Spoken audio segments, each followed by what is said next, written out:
publication of Dracula. Before that, we were not really using the term. Yeah. So those cases that we described as cases of vampirism were in fact more than likely tuberculosis or something like that. In which case there were a lot of cases of vampirism around I think the vampire vine, is that the one that's in Guilford? Yes. Is a unique story, and I've not been able to find, if you will, the root of the vine. But supposedly it's a vampire vine that will find its way into the coffins of buried individuals, the recently dead, and will take its nourishment from them. Doesn't seem to pose much of a threat to the living. In that case, let it grow. Yeah, I'm not. But it's an interesting story, and I don't know its origin, whether it's someone created it as a fiction or whether it's just so. I see a UFO column over here. First, let me hold the. You want to hold the poster up so people can see what this is? Oh yeah, tell me a little bit about it. Well, yeah, it's Joe Citro's Vermont's Haunts, a treasure map to weird Vermont, and this is something I developed with artist and friend Steve Bissett. Oh yeah, I've known him for quite a long time. He's well known as an artist, and he and I, both having grown up in Vermont, decided we wanted to map some of the weirder things. So we put this little map together, and I brought that along for you, and so that we could use it as a prop if we so chose on this broadcast. But there it is, colorful selection of Vermont weirdness. And that's maybe our outline for discussion. I don't know. Well, sure, but I see here notable UFO activity. Yeah, well,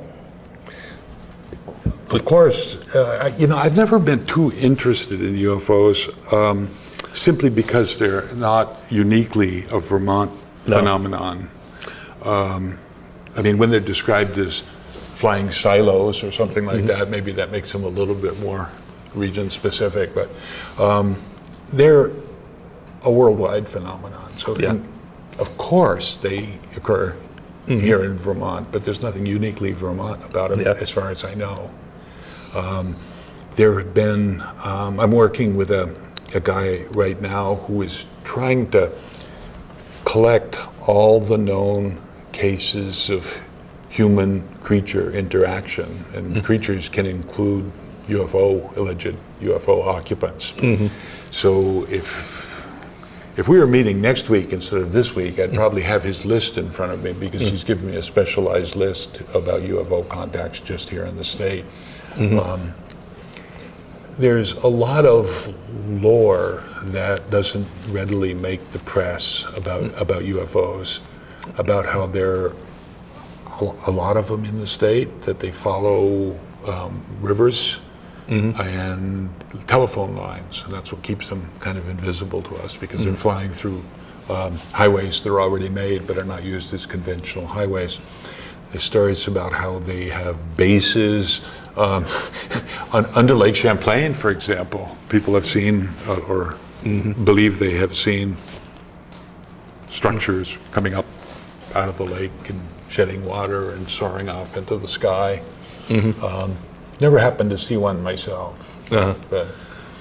Well, speaking of Lake Champlain, this brings us to Champ. Okay. What do you think?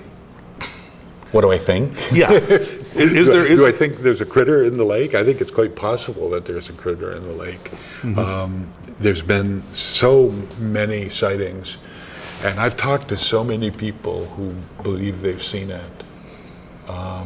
In situations very much like this, where I'm sitting across the table from somebody and they're looking me right in the eye and they're saying, yeah, it's real, I saw it.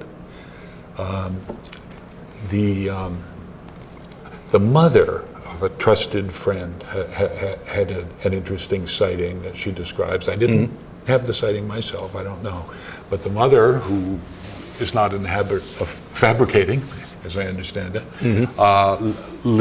grew up near the lake, and was once looking out her kitchen window where she could see a bay, and swimming in the bay was a critter coming along like this, head out of the water, face forward, moving toward New York State.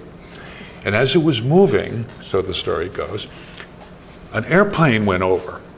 And the creature looked up at the airplane and then plunged underneath the water. And I always liked that story, just for that one detail, that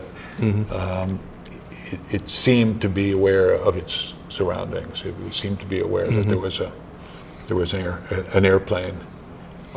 It makes an argument, not a very strong argument, admittedly, but an argument that it's aware of its surroundings, that it's not a hallucination, it's something that's actually in the world with us. Yeah, but it never seems to surface when anybody's got a camera. I mean, that's what I've been waiting for. Well, there've been a lot of pictures, but just not with the kind of clarity that we want. And well, there's never been a dead one. You'd think after all this time, we might have found a carcass, that something might have washed up on shore. Well, you think. Of course, there's a lot of shoreline that's really not heavily traveled, but the champ advocates say that that its domain is the water, and if it dies, it sinks. Which makes a certain amount of sense, I guess. Well, the fish don't; they just pop right up. Yeah. Well, the thing is, I mean, I really can't take a pro or con argument about this, because my job isn't to investigate. Really, right. My job is to collect the stories and keep them alive. I get lots of help keeping the champ story alive. Oh yeah. But others, I've sort of brought back from the dead. So is there anything in Lake Willoughby, for instance, or Willie? Yeah, there's supposedly a critter that shows up there from time to time. Again, the description is essentially the same. There are not water monsters that vary much from the description of what we think of as the Loch Ness monster. They all look pretty much alike. They could be cousins. The only real differences apparently are estimated sizes. There's allegedly a critter in Lake Memphremagog that's been spotted for hundreds of years. I think the earliest report I found on that critter was something like 1819. And it's been seen occasionally ever since. Memphrey, the only water monster of the French name, they say. I've never seen it. But I love the stories. Oh yeah. And we also have Bigfoot. Yeah, that surprised me quite a bit when I started turning up local Bigfoot stories. Well, actually, I had a shot at working at the Bennington Manor for a while, and the editor there, his name was Noah Greenberg. I googled him. Yeah, and that's what he's known for. He swears he saw this thing. Yeah, I didn't know that he claimed that he saw it, but I know he was more interested in the story than Tyler Resch might have been. He was editor too, I think, maybe before. No, that could be. Yeah. I just googled him to see what I should do in the interview, and well, there were. Then they told me what it paid, and that was it. Yeah. Well, there were a few sightings along Route 7, kind of rapid fire, in. I don't know. I'm blanking on the dates. I just can't remember the dates. But they're comparatively the recent. The 80s, I think, something. Yeah, they're more recent. It would be late 90s, early 2000s. But there was a rapid fire series along Route 7. There was a guy who I subsequently met who saw the thing walking beside the road and down across a field, and. His credentials are pretty good. In the face-to-face meeting, it became quickly clear to me that he was a hunting, fishing type of guy, and he wasn't going to mistake a moose for a Bigfoot. He was fairly confident of what he was seeing. And that around the same time, there was a writer who was going to speak at Bennington College, who was on his way there and saw a big hairy critter making its way along the roadside. And there was another car full of tourists or something that in the same general area at the same general time saw the thing. Now, a couple things come to mind with me. I want to come up with an explanation, but I really don't think it's bears, and I don't think it's moose. Is it a trickster? Well, maybe. Maybe somebody would dress up in a gorilla suit and try to fool the tourists. But around here we're packing. Yeah. And there's a lot of pickup trucks with rifles in the back, and I mean that would make about as much sense as wearing antlers in deer season. I just don't think people would be stupid enough to do that. No. Maybe, but I don't think so. The trickster idea seems pretty remote to me. Yeah. Dangerous. Well, if I were going to pull one of those, I'd do a UFO because they're easy. Yeah. Well, it does sort of make one want to be a prankster, and kind of test how easily people will believe preposterous stories. Steve and I created one story, and we put it in the Vermont Ghost Guide. Just a quick story about a ghost cow. And we wanted to see if it would spread. And sure enough, within the next couple of Halloweens, the ghost cow was being reported in various newspapers and magazines. So, but I freely admit I did it. And in fact, I admitted it in the book. I put it in the introduction, knowing full well that no one reads introductions. So, yeah, I pulled something similar to that. When I was working at the Brattleboro Reformer, we did an April Fool's joke one year. We reported that what's now the Transportation Center was going to have a big aquarium on top of it. And it should have been obvious to everybody reading that paper that the whole thing was a joke, especially with the words April Fools on the jump. And I also, when I had warned town government about it, so when the angry phone calls came, they'd be prepared.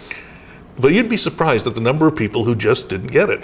They missed those two little words in bold print at the end of the front page. Yeah. But boy, that was funny. I'm still getting comments on that. Yeah, and the web is really wreaking havoc in those areas. Yeah. Because but now it's making hoaxes too easy. There's been such a proliferation of TV shows about the supernatural. Yeah. On all the cable channels, there's some version of Monsters of America or Ghosts I Have Known or whatever. But there's just program after program after program. I used to be asked to do a lot of those because I collected not only stories about Vermont, but stories from all over New England. And I stopped doing them because they're not honest. They're skewed. Yeah. And they're edited in such a way that a writer like myself might be made to say something that he's not saying. I'm very, very skeptical about most of this stuff. And yet, I can be edited in such a way that I'm endorsing and promoting it as real supernatural events. I think they happen. I'm convinced there are supernatural events. Yes, but it's called the unexplained for a reason. Yeah, we just don't know what those reasons are. Yes, exactly. But deliberate hoaxing or editing with intent to deceive. I don't want any part of that, so I just don't do those programs anymore. Something, I think we're just about out of time. That's ominous sounding. Well, no, I like to keep it to about half an hour, as you see that we've gone about there. So I'd like to thank you, Joseph, for coming on. Well, thank you. Pleasure to talk to you, as always. Same here. And I hope I see you. I hope it's much less time before I see you again. Yeah, it's been a while. So I'd like to thank Joe. I'd like to thank the production crew here at SAPA, and of course the audience for sticking with me as long as you have. Much appreciated. And we'll be back next time with Book Talk. And that's when the thing goes away.